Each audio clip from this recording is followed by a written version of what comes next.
When I graduated from high school, I had no plans or hopes of going to college. It was only because of the kindness and generosity of a friend's mom that I was able to go at all. Because of her kindness, I'm standing here tonight, thanking her in the only way that I know how, by paying it forward. The summer after I graduated from high school in 1999, I was hanging out at a friend's house, talking with his mom about my plans for the future. She was asking me what I planned to do with my life. And at that time, I told her what I was planning to do, which was just to work. She asked me if I was planning to go to college. Don't have the money to go to college. My grades weren't good enough for any scholarships. And my parents make too much money for me to qualify for any Pell Grants or any financial aid like that. She said, okay, so if I took you down to National Park and signed you up, you'd go? Yeah, I guess I would. I mean, are you offering to put me in school? She says, well, my husband and I have talked about it, and we just, we'd like to help you out. Totally blew my mind. I mean, who would ever get up one morning and go out and think, hey, someone's going to put me through college today? She put me through 2 years. Next couple years, I'm just worked a couple different places. Met the girl who'd become a wife. My wife, for Valentine's Day, she took me to Hobby Lobby to get a pen for me because I've always liked, doodling with pens and ink, things like that. She pointed out this one in particular that happened to be a fountain pen. I'd never heard of a fountain pen. I didn't know what they were. I had no clue of their existence. I'd used dip pens in high school or junior high, but I'd never used a fountain pen. I didn't know that they were a thing. And so I get this little $6 Schaefer pen and a notebook, and it came with a little bit of ink, and I ran through that ink and filled that notebook up in like a week and a half. It was just really nice writing experience. So I started looking online for different kind of pens and found some different pens. My first expensive pen was a whole $25. I started buying really cheap pens off of eBay, like dollar pens from China, 50-cent fountain pens from China, but I'd buy like 100 at a time. I'd get them inked up, writing fairly well, and give them to the kids at school. And I did that for a few years, but none of the pens were very good quality. So as I was learning more about the hobby about fountain pens and collecting and learning more about what was out there, I learned about custom-made pens. So there are guys who have shops with wood lathes where they sit there with the carving tool and make and thread their own pens. I thought, hell yeah, I'm going to get into that because I like to make stuff. I like to work with my hands. So I sold most of my collection. I bought a wood lathe, I bought a couple of tools. I think I raised $1,100 or $1,200, something like that, which got me a couple of things, not a lot. And then, so I got all this stuff for the purpose to give better quality pens to my students. Instead of giving them these cheap Chinese pens, which I would still do to a point, I would give some of these kids, better quality fountain pens. The way I would do that was I would talk to the teachers at the school I worked at, which at this point was Mountain Pine. I was teaching high school at this point, 7th through 12th.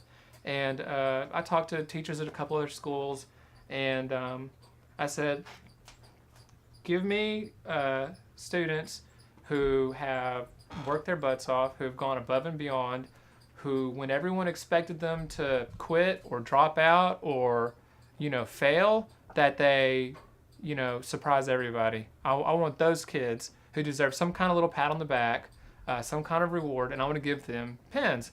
So that was my business plan or whatever at that point, was just pens for kids, And then I started a Kickstarter campaign, which was, just new pens for kids, where you buy a pen from me and I'll make a twin of that pen and give to a student. And the teachers will pick the students that I'll give these pens to. And I asked for $800 because I figured that was more than enough for the last couple of things I needed. And I got around $4,000. Actually, I turned on the Kickstarter campaign before I went to school that morning.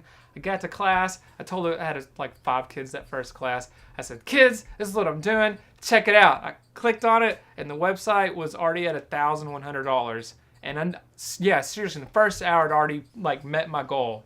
Because with Kickstarter, if you don't reach your goal, you don't get any of the money. So I've made my goal in the first hour. So everything after that was just, everything after the first 800 was, icing. I mean, I nearly cried in class that morning. And the kids were like, "Yay, Newton, yay, are you ever going to quit though? Don't ever quit on us." I'm like, this isn't ever going to pay my bills. Of course I'm not going to quit. Are you kidding me?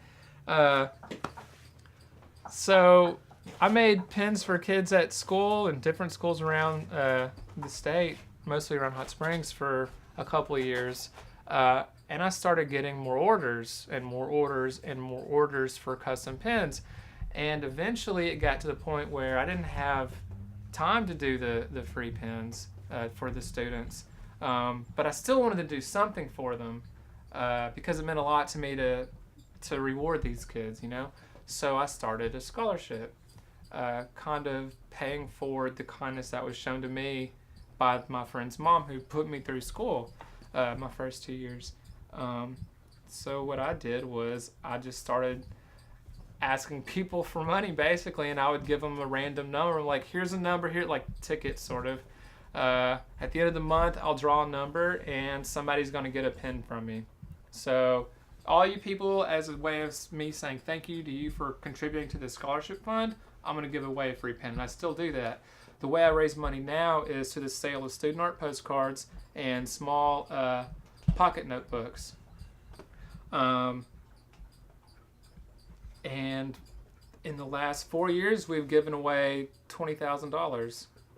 And this year, we've got almost $3,000 raised. Hopefully, by the end of the year, we'll have, at least 6 to keep up with what we've been doing. And anyone in the country can apply for a scholarship. They seem to go about half in Arkansas and the rest elsewhere. But anyone could apply. It doesn't have to be for art. And so far, the scholarships have all been for $1,000. I came from a very underprivileged family. At the time, I was working 2 jobs. I was the first recipient of the Newton Penn Scholarship in 2013. I used the money to get a laptop, and I bought my first semester's books. And without that laptop, I wouldn't have got my degree because I had to do 2 semesters online. I would love to make the scholarships more than $1,000. And in fact, and I have a board with the scholarship committee, there's 3 of us. We've talked about doing a recurring scholarship where a student who gets money this year will also get money the next semester and the next semester, but maybe like $500. Right now, we're not making enough money to be able to do something like that. But I would love to make the scholarships, $1,000 a semester till you graduate for a kid, and do that for 6 kids a year.